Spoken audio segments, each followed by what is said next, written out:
finalistes de Bleu Blanc ont terminé ce jeudi les épreuves de l'examen d'État édition 2020-2021.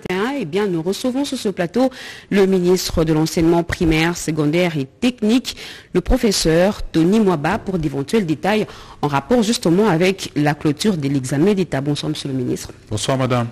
Nous sommes à vous tout à l'heure. 4 morts et plusieurs véhicules calcinés. C'est le bilan de l'embuscade tendue hier par les groupes armés à un convoi des FARDC. Le porte-parole de l'armée nous parlera de cette fusillade. Elle est en perte de vitesse. La centrale hydroélectrique de la Tchopo tourne seulement à 30% de sa capacité. Conséquence, Tokisangani se trouve dans un noir de tous les diables, à l'instar de quelques îlots des civilisations. Eh bien, la situation a été passée au peigne fin par les autorités pour une solution durable. Voilà pour les titres. Mesdames et messieurs, bonsoir et merci d'avoir choisi l'RTNC pour vous informer.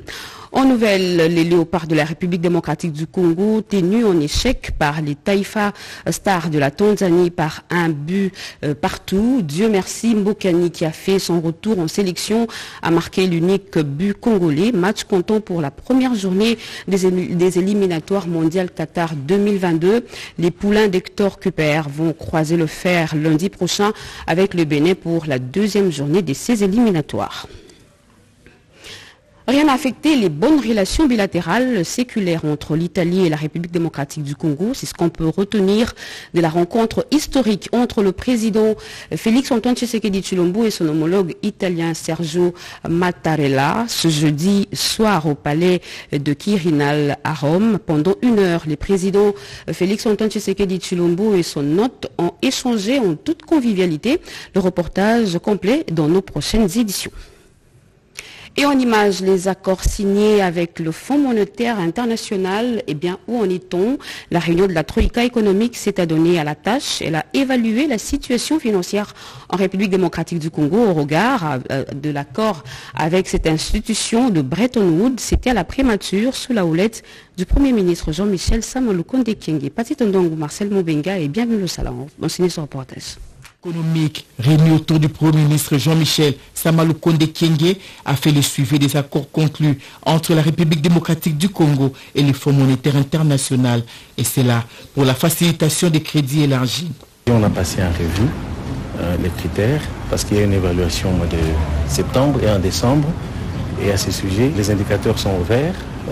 Si on maintient cet élan, en principe, on va continuer avec le programme tel que prévu. Cette réunion qui a mis autour d'une table les ministres des Finances et des Budgets et la gouverneure de la Banque centrale du Congo, ce jeudi 2 septembre à la primature, a voulu aussi s'assurer de la bonne gestion des finances publiques. On a passé en revue les critères parce qu'il y a une évaluation au mois de septembre et en décembre, et à ce sujet, les indicateurs sont ouverts. Si on maintient cet élan, en principe, on va continuer avec le programme tel que prévu. Par rapport aux dépenses, il y a certaines mesures qui seront annoncées, et par rapport aux recettes, le ministre des Finances nous a informé de l'évolution des recettes qui, comme vous le savez, depuis plusieurs semaines, sont très bonnes. Il y a aussi d'autres critères liés aux dépenses de rémunération. Nous fournissons des efforts pour rester dans les proportions qui ont été convenues avec les partenaires. Des grands projets d'investissement seront lancés et les ministres sectoriels se préparent pour que le tout se passe dans le strict respect des accords conclus avec les FMI. Conclusion du ministre du Budget, Aimé Boji. La coopération RDC-Burundi a besoin d'une cure de jouvence. La comité mixte entre ces deux pays s'est tenue à Kinshasa pour donner un nouvel élan. Le ministre burundais des Affaires étrangères a été reçu par le Premier ministre Jean-Michel Sama-Lukonde Kyenge. Encore une fois, Pati Tondongo. En marge de la 4e session de la commission mixte RDC-Burundi, le Premier ministre Jean-Michel Sama-Lukonde Kyenge a reçu le ministre burundais des Affaires étrangères.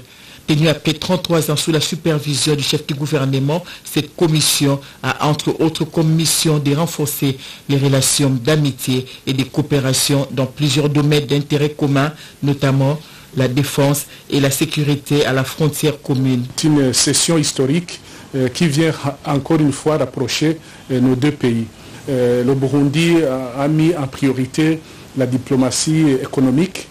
Cette diplomatie économique pointe exactement 4 ou 3 piliers, notamment l'attrait des investissements étrangers, les échanges commerciaux, mais aussi le transfert des technologies, nos experts qui sont en train de travailler d'arrache-pied pour pouvoir s'entendre sur certains accords dans plusieurs domaines d'intérêt commun. Et nous pensons que ce soir, nous allons célébrer la 4e grande commission entre nos deux pays comme un événement historique qui vient respecter les instructions de nos chefs d'État. Albert Shingiro était conduit par le ministre congolais de la coopération régionale Didier Manzenga. Nous vous l'avions dit à l'ouverture de ce journal, nous recevons pour vous le ministre de l'enseignement primaire, secondaire et technique, maître Tony Mwaba. Encore une fois, bonsoir monsieur le ministre. Bonsoir madame. Les épreuves de l'examen d'État ont pris fin aujourd'hui et ce sur toute l'étendue du territoire de la République démocratique du Congo. Quel est le bilan? Quel a été le taux de participation et des filles et des garçons? Madame, ça a été une grande satisfaction pour nous parce que tout s'est passé comme sur deux roulettes. Sur un effectif de 835 000 élèves ou finalistes inscrits, nous avons eu la participation d'au moins 635 000 finalistes, dont 307 000 filles et 528 000 garçons, dont il y a une amélioration en termes de participation des filles de 2,5%, comparativement au TENAFEP, où on a relevé 40%, mais sinon, tout s'est très bien passé, sans aucun incident majeur, sauf peut-être dans les camps de Kigoma en Tanzanie, où les mâles contenant les items n'ont pas réussi à accéder compte tenu de dispositions prises par les autorités tanzaniennes, mais nous allons organiser une session spéciale le temps que cet incident soit réglé diplomatiquement.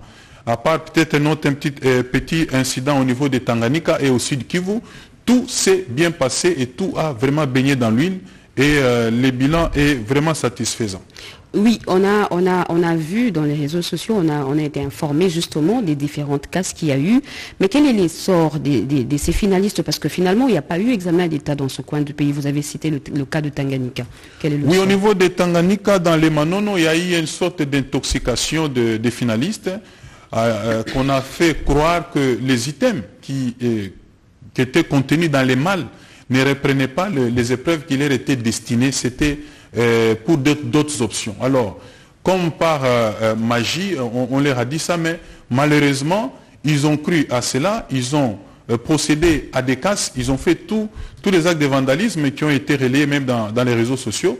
Mais au moment où nous parlons, nous sommes en train d'établir les responsabilités. Si ces finalistes ont été désignés comme auteurs ou responsables de ces casses, je crois que nous en tirerons toutes les conséquences. Mais si les auteurs sont ailleurs, nous allons nous organiser pour prendre en compte les premiers jours de ces épreuves que ces finalistes ont pu rater. Justement, les épreuves ont pris fin. Parlons maintenant de la publication des résultats. Vos prédécesseurs nous ont habitués à publier les résultats quelques semaines après, juste après l'examen d'État.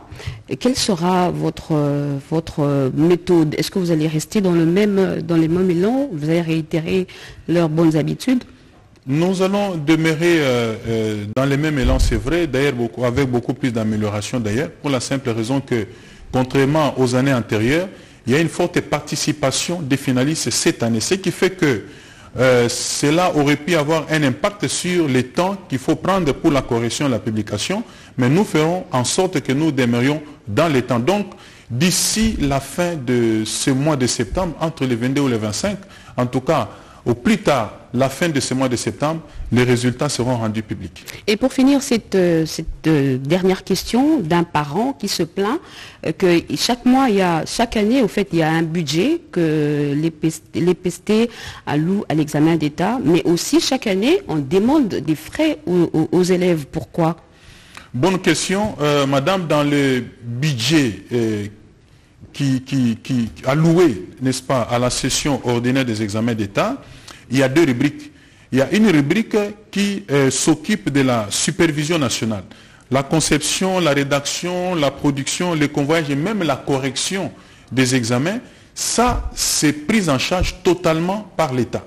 Mais maintenant, en ce qui concerne les frais de participation au niveau des provinces, C'est là et à ce niveau-là que les parents continuent à prendre en charge et les frais de participation varient d'une province éducationnelle à l'autre.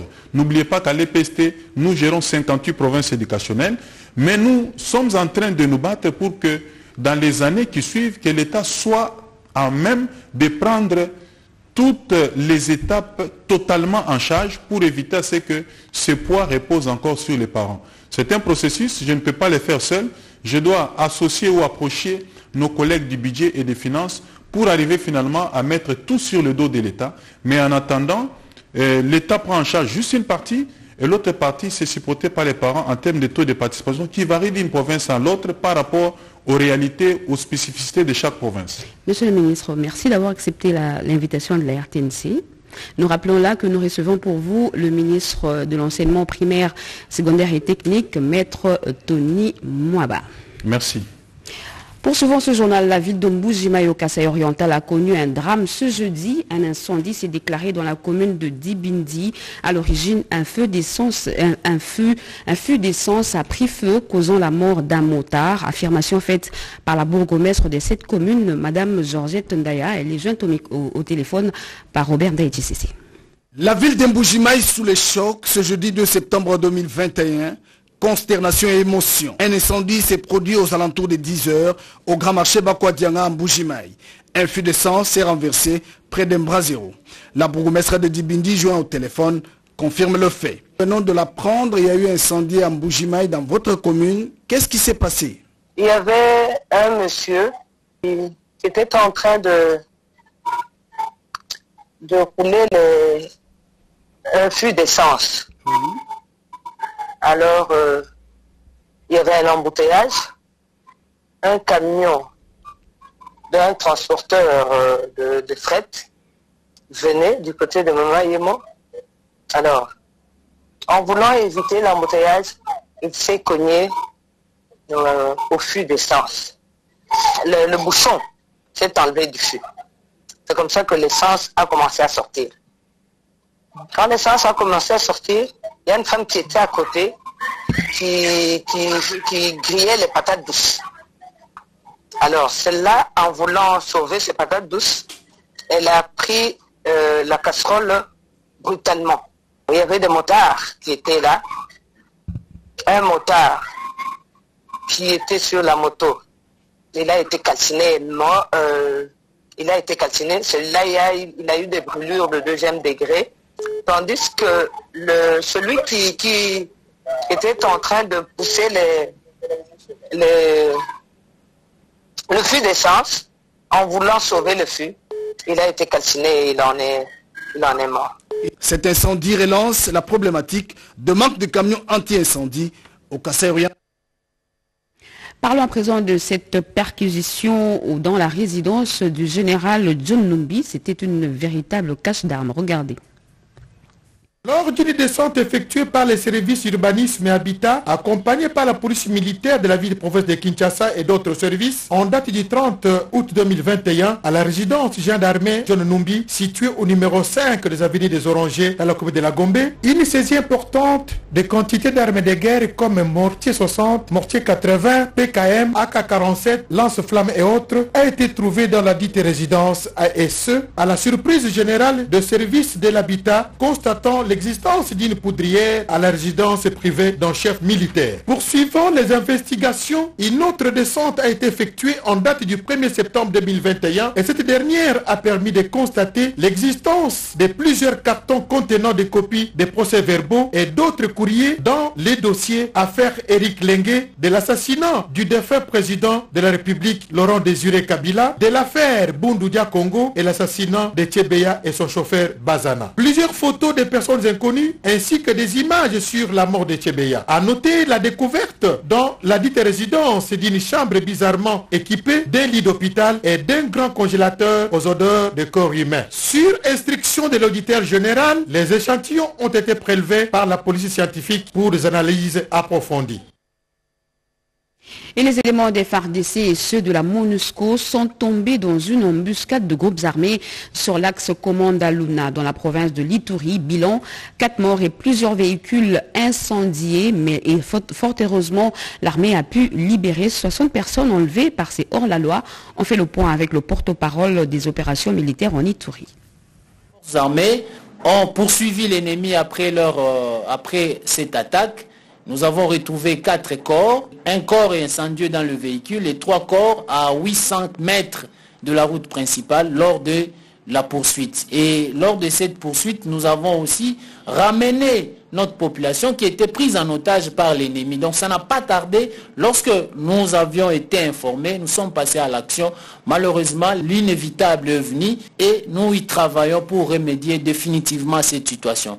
Et cela ne doit pas décourager ni la population, ni les forces armées. Pour le moment, nous encourageons tous les éléments de forces armées engagés dans ces opérations contre les ADF dans le front sud d'être vigilants et pris de courage pour neutraliser cet ennemi qui vit à nous, qui s'est fait lui-même d'ailleurs, parfois transporteur, parfois usager, et nous devons être prudents et avoir l'observation tout azimut lors de ces convois en allant comme au retour. Voilà un peu ce que nous pouvons dire, mais pour le moment, nos hommes sont sur le terrain sous le commandement du commandant Axe, le général Mugisa. Plus de 60 personnes disparues, nous avons récupéré ces hommes et à ce moment ici, ils sont au nord, ils sont au village 3 antennes, entrés encore du travail avec le service de sécurité des renseignements sur place pour connaître combien, dans l'attente de chercher des solutions définitives à ces problèmes d'insécurité. Restons encore dans le secteur de la défense. C'est bien les nouveaux sous-lieutenants de l'armée congolaise de la 32e promotion ordinaire ont prêté serment au terme de leur formation. Et c'est le ministre de la Défense nationale, Gilbert Kabanda, qui a présidé cette cérémonie, nous dit Georges Frédéric Ndibou. Le ministre de la Défense nationale et ancien combattant, représentant personnel du chef de l'État, a reçu le serment des nouveaux sous-lieutenants des FARDC à l'Académie militaire de Kananga. Au nom du président de la République, chef de l'État, commandant suprême des forces armées, je prends acte de votre prestation de serment en qualité d'officier des forces armées de la République démocratique du Congo. Et très sincères félicitations.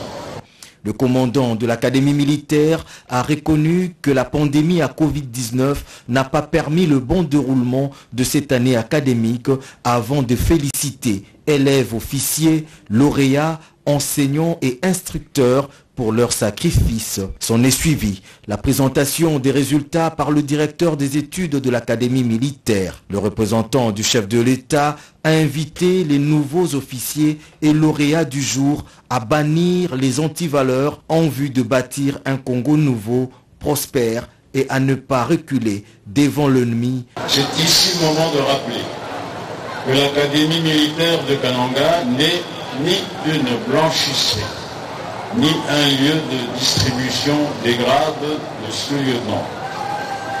Un déversoir des rebuts de la société, un refuge pour des crapuleux. La cérémonie a pris fin par un défilé de tous les lauréats devant les autorités nationales et provinciales.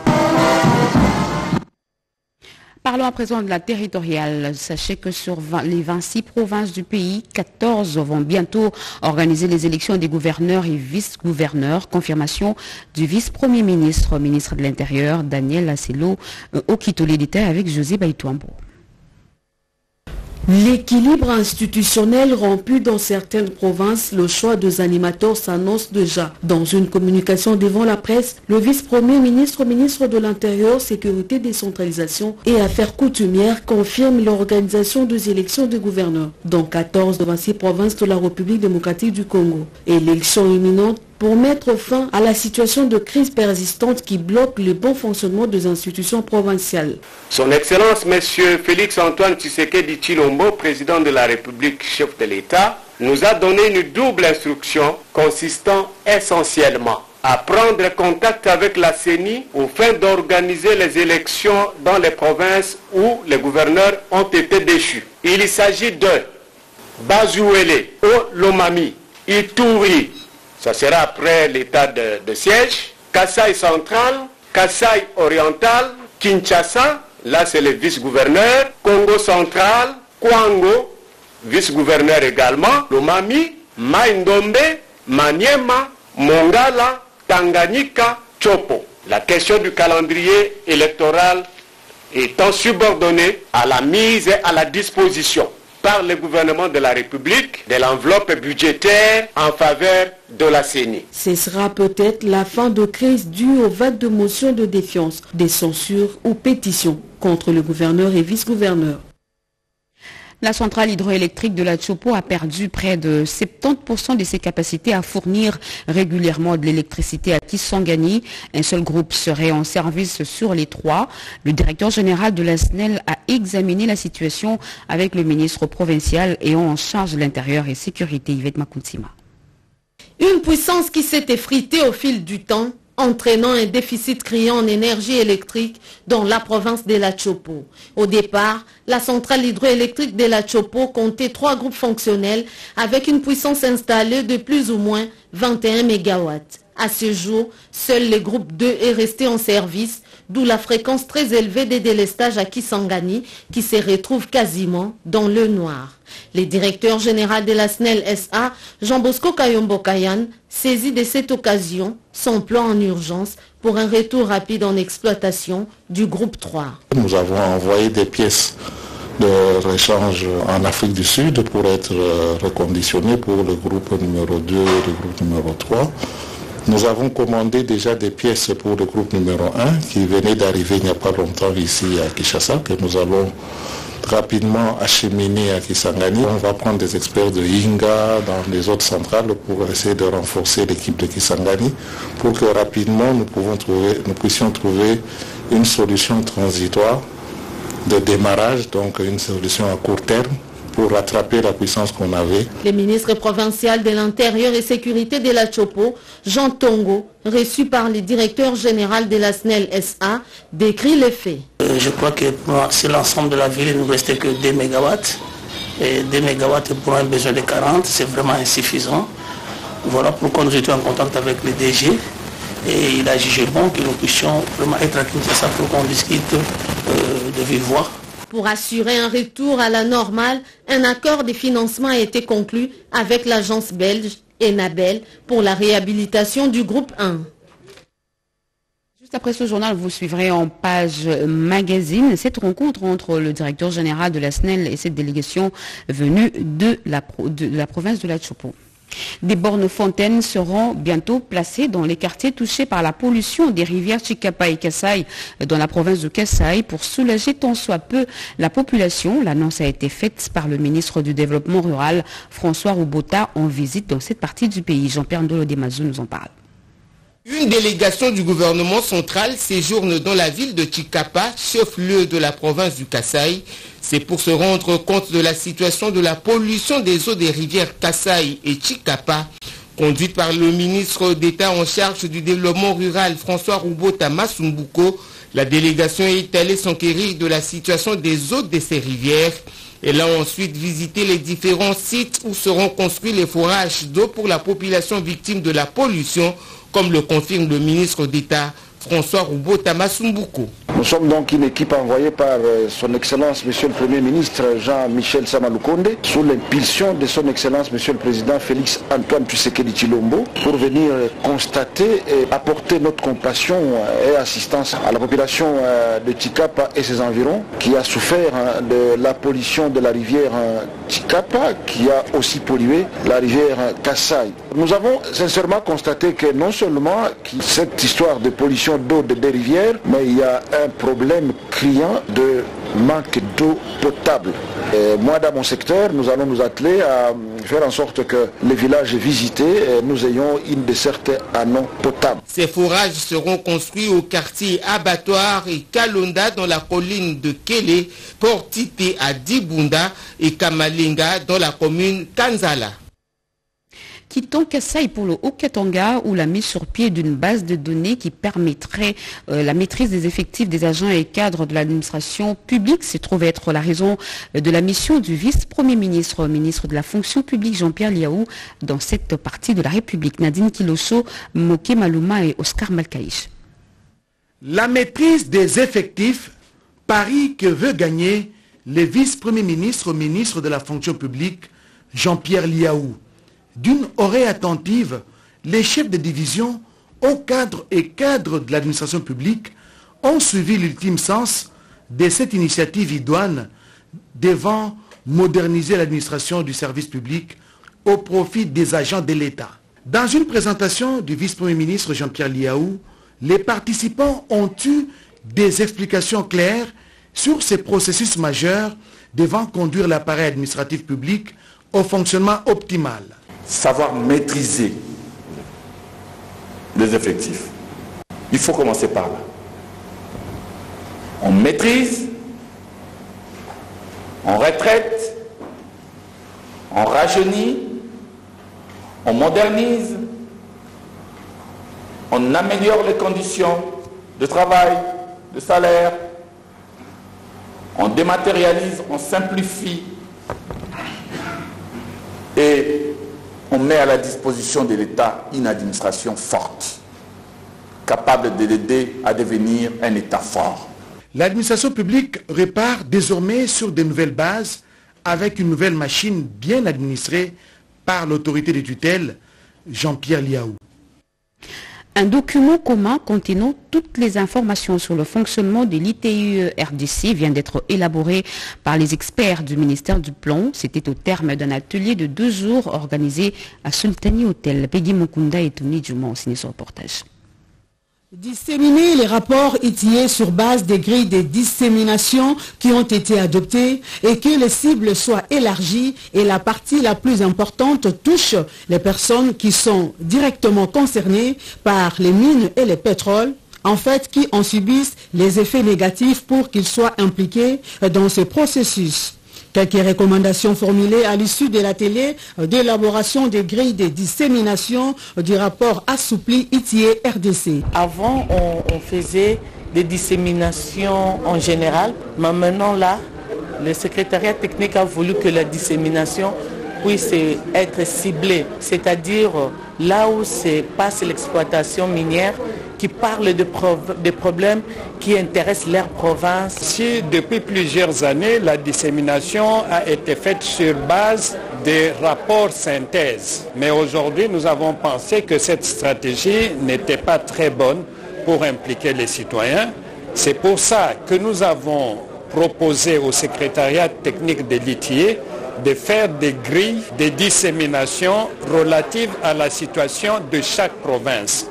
Il était important pour les comités exécutifs de l'ITIE de convoquer toutes les parties prenantes pour leur expliquer les contenus des nouvelles méthodologies et de discuter sur la stratégie à mettre en place pour que la dissémination puisse atteindre les cibles. Et en séjour dans le Congo central, le ministre de l'Enseignement supérieur et universitaire Moïndo Nzangi a inspecté quelques établissements placés sous sa tutelle, question de se rendre compte de la viabilité de ces établissements. Edith Chala nous en parle.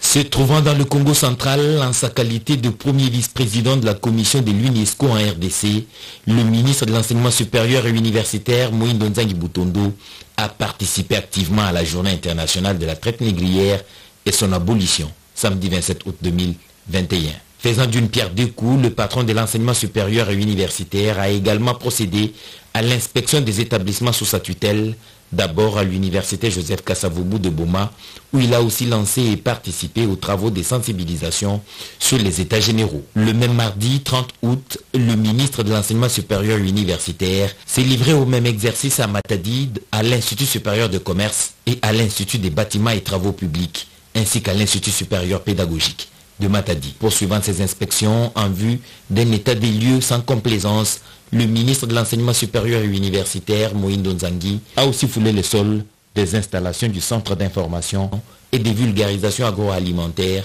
de Kimpese, toujours dans le Congo central. Il a effectué une visite guidée sous la conduite du directeur général de cet institut, qui a démontré à son hôte qui est la devise de son établissement, est de marier la théorie à la pratique. L'Institut supérieur des techniques médicales de Kimpese et l'Institut supérieur de pédagogie de Mbanza-Ngungu ont été les dernières étapes de ce périple riche en enseignements pour Mohindo Nzangi. Comme dans les précédentes villes, le ministre de l'enseignement supérieur, très volontariste, a présenté les biens fondés des États généraux avant d'insister sur la nécessité de la réforme de l'université congolaise. La table ronde sur l'organisation et le fonctionnement de l'enseignement spécial en République démocratique du Congo s'est ouverte hier mercredi à Kinshasa. Défis et perspectives au regard de la réforme du système éducatif congolais. C'est le thème qui sera examiné au cours de ces assises. Betty Amani et Monique Mavungu. Les personnes vivant avec handicap ne seront plus délaissées pour compte en République démocratique du Congo dans le secteur de l'éducation. La matérialisation de cette vision du chef de l'État, Félix Antoine Tshisekedi Tshilombo, sur le plan de l'éducation des personnes vivant avec handicap, a suscité l'organisation d'une table ronde nationale sur l'enseignement spécial à Kinshasa. Selon la ministre déléguée en charge des personnes vivant avec handicap, Maître Irène Essambo, ces assises de 2 jours ont pour objectif de dégager des pistes visibles sur la contribution du ministère à la grande réforme du système éducatif en cours en RDC. C'est ici le lieu de reconnaître la grande vision de son Excellence, Monsieur le Président de la République, chef de l'État, Félix Antoine Tshisekedi Tshilombo, dans le domaine de l'inclusion des personnes avec handicap. Cette grande vision consiste en la réduction sensible des préjugés et l'éradication des divers obstacles à la protection et à la participation citoyenne des personnes avec handicap et autres personnes vulnérables. C'est la ministre d'État en charge du genre, famille et enfants, Gisèle Ndaya, représentant du Premier ministre, chef du gouvernement, qui a procédé à l'ouverture des travaux. À l'issue de cette table ronde, les experts et partenaires vont prendre leur engagement pour la promotion de l'enseignement spécial en RDC. La cérémonie de remise de véhicules de terrain à l'administration de l'aménagement du territoire, cette cérémonie présidée par le ministre d'État en charge de l'aménagement du territoire. Blaise Boko-Kessonza nous en parle. Conformément à la vision du chef de l'État Félix Antoine Tshisekedi et en harmonie avec l'axe 6 du pilier 2 de la feuille de route 2021-2023 de son ministère, le ministre d'État en charge de l'aménagement du territoire, Maître Guilwando, a doté son administration de matériel roulant pour renforcer leur capacité opérationnelle, une première en 4 ans d'existence de ce ministère. C'était au cours d'une cérémonie solennelle, c'est jeudi 2 septembre 2021 à Kinshasa. La cérémonie de ce jour entre en ligne de compte de la ferme volonté de notre gouvernement qui est et qui travaille sous le leadership de son Excellence, Monsieur le Premier ministre et chef du gouvernement, dans le strict respect de la vision imprimée par notre Président de la République, Félix Antoine Tshisekedi Tshilombo. Pour le secrétaire général AI, ceci est la matérialisation d'un rêve qui prend corps grâce au choix du président de la République sur le ministre d'État Guilwando Mboyo. Pour nous, le champ et cadre de l'administration, c'est une émotion. Une émotion que tout le monde ne rêvait pas qu'un jour, la du territoire puisse bénéficier. C'est une vie de travail. Par la grâce de la vision du chef de l'État, Antoine Félix Tshisekedi, le Premier ministre, d'État, il a fait un coup que tout le monde ne pensait même pas. Là, monsieur le ministre d'État, nous voulons que le Seigneur accorde longue vie dans notre ministère pour qu'en fait, nous réalisons ensemble ce qu'il a comme projet pour la République du Congo. Et 35 km de route seront bientôt asphaltés dans la ville de Kananga dans le cadre du projet Tilégelou. Les travaux d'assainissement et construction des caniveaux avancent à pas de géant, constat de Robert Ndaïti-Cécé. La révolution dans la commune de Landécha, nous sommes au Kasaï central. Les travaux de construction et réhabilitation de la voirie urbaine de Kananga sont lancés. 36 km de routes sont concernés par ces projets Tilégelou à Kananga. 5 mois après, 18 chantiers au total sont prévus. Et à ces jours, 8 chantiers sont très avancés. Les habitants de Kananga revoient les engins de l'entreprise Grec 7 accompagner les grands travaux d'assainissement avec la construction des caniveaux. Une étape importante dans la construction d'une route avant son asphaltage. Grec 7 accélère les travaux à l'arrivée de la saison pluvieuse pour ne pas subir une surprise désagréable. Dans la commune de Katoka, les travaux avancent. Ici, les fonds de fouilles reçoivent successivement le béton de propriété et la semelle en béton. Opération nécessaire à la robustesse de fondation. Sur cette avenue, des caniveaux sont construits et un collecteur d'eau non prévu dans le planning est en construction pour évacuer l'eau. Sur l'avenue de la Révolution, dans la commune de Landécha, les habitants sont satisfaits de l'évolution des travaux. Avec le régime de notre président Tshisekedi, nous avons vu et il y a des canalisations partout. J'ai un peu sillonné dans la province, dans notre ville de Kananga, à Katoka, à Lukonga, et à Bianchi, centre-ville. J'ai trouvé toujours des canalisations ici. La ville de Kananga est réellement en chantier. L'avenue Etienne Tshisekedi aux alentours de l'hygiène. Plan d'exécution des travaux à l'appui. Des caniveaux sont en phase terminale. Au quartier hôpital, c'est pour la toute première fois que de tels travaux sont exécutés à la satisfaction de la population. Dire qu'il n'y a rien, c'est plus fort. Parce que ce que nous voyons ici, on n'a jamais vécu ça. Le boucle quartier Bianchi connaît aussi des grands travaux de canalisation. Ce système d'évacuation des eaux sont construits dans l'objectif de limiter le risque d'infiltration des eaux qui, à la longue, pourront abîmer la route. Du boulevard Moukinge Chabantou, passant par l'avenue Dispensaire, Bagira et d'autres avenues, les choses bougent. Les délais de 36 mois prévus pour la construction des routes à Kananga sera respecté pour la fin des travaux. Et des locataires insolvables des immeubles de l'État vivent leurs dernières heures car ils seront bientôt déguerpis. Les membres de l'actuel conseil d'administration de la Caisse nationale de sécurité sociale ont visité ces villas pour lancer un dernier ultimatum. Oscar Balkaïch. Ce sont des immeubles de l'État appartenant à la Caisse nationale de sécurité sociale capables de renflouer cette caisse. Mais voilà. Les locataires, pour la plupart, des insolvables, se donnent le luxe d'occuper ces appartements et villas sans payer le moindre frais de loyer. Certains ont même sous-logé d'autres locataires et se sont mués en bailleurs.